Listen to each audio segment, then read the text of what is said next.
Big boss ലൈവില് മറ്റൊരു കാര്യം നടന്നിട്ടുണ്ട്.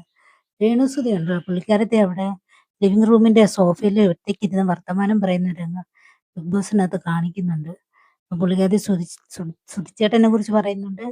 അപ്പം പ്രേക്ഷകരോടും തന്റെ ഫാൻസിനോടും വോട്ട് ചെയ്ത ആൾക്കാരോടും രേണു പറയുന്നുണ്ട് തന്റെ വീട്ടിൽ വരണമെന്നും ചങ്ങനാശ്ശേരിയിലാണ് തന്റെ വീടെന്നും അവിടെ വരണമെന്നും ഇൻസ്റ്റഗ്രാമിലൂടെ തനിക്ക് മെസ്സേജ് അയച്ചാൽ മതി എന്നെ വന്ന് കാണണമെന്നും നിങ്ങളെല്ലാവരെയും കാണാൻ എനിക്ക് ആഗ്രഹമുണ്ടെന്നും സപ്പോർട്ട് ചെയ്ത എല്ലാവരോടും എനിക്ക് പിന്നെ നന്ദിയുണ്ടെന്നൊക്കെ നമ്മുടെ രേണുസുതി അവിടെ അല്ല സോറി ലിവിംഗ് റൂമിലിരുന്ന് പറയുന്നുണ്ട്.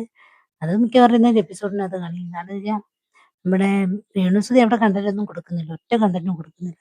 പ്രത്യേകിച്ച് അവിടെ പുള്ളിക്കാരത്തി നിൽക്കുന്നത് കൊണ്ട് ഒരു കാര്യവുമില്ല.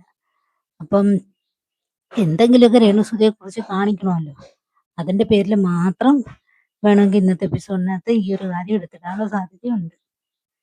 വേറെ പ്രത്യേകിച്ചൊന്നുമില്ല. പിന്നെ അവിടെ മേക്കപ്പ് ഒക്കെ ഇട്ട് അവിടെ എല്ലാം ചുറ്റിക്കറങ്ങി നടക്കുന്നുണ്ട്. പിന്നെ ഒരു അനുമോള് പിരിവൊക്കെ ചെയ്ത് കൊടുക്കുന്നുണ്ട് രേണുവിന്റെ. ഇതൊക്കെയാണ് പൊതുവെ നടക്കുന്നത്. പിന്നെ അവിടെ കിടക്കുന്ന ചപ്പും ചോറൊക്കെ നുള്ളി പറക്കി നടക്കുന്നുണ്ട്. ഇതൊക്കെയുള്ളൂ. അതിൽ കൂടുതൽ വലിയ കാര്യങ്ങളൊന്നും പുള്ളിക്കാരത്തി അവിടെ ചെയ്യുന്നില്ല.